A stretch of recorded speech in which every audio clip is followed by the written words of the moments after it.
reading from the book Eschatology, Joseph Cardinal Ratzinger. Whereas guilt is bondage to time, the freedom of love, conversely, is openness for time. The nature of love is always to be for someone. Love cannot, then, close itself against others, or be without them so long as time, and with it suffering, is real. No one has formulated this insight more finely than Thérèse of Lisieux, with her idea of heaven as the showering down of love towards all. But even in ordinary human terms we can say, how could a mother be completely and unreservedly happy so long as one of her children is suffering? And here we can point to Buddhism, with its idea of the bodhisattva, who refuses to enter nirvana so long as one human being remains in hell. By such waiting, he empties hell, accepting the salvation which is his due only when hell has become uninhabited.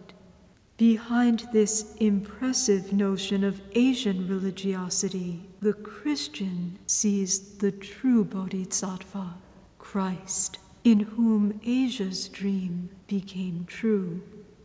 The dream is fulfilled in the God who descended from heaven into hell, because a heaven above an earth which is hell would be no heaven at all.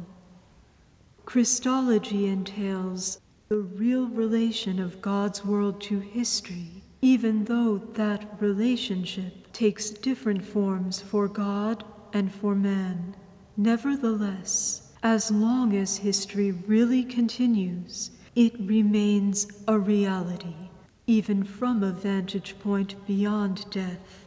And therefore to declare that history is already cancelled and lifted up into an eternal last day after death is impossible.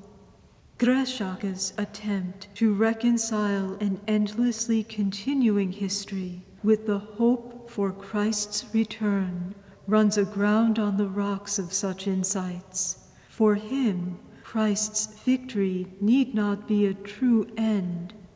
It can be realized in, quote, a dynamic, unlimited succession. Understood in this way, continuing history is both open, its future undetermined, fluid, and yet in God's sight it is the steady procession of a triumphal march, end quote. Such a triumphal march of God would surely have something cruel about it, for it would be in despite of humanity. The God whom we come to know in Christ's cross is different.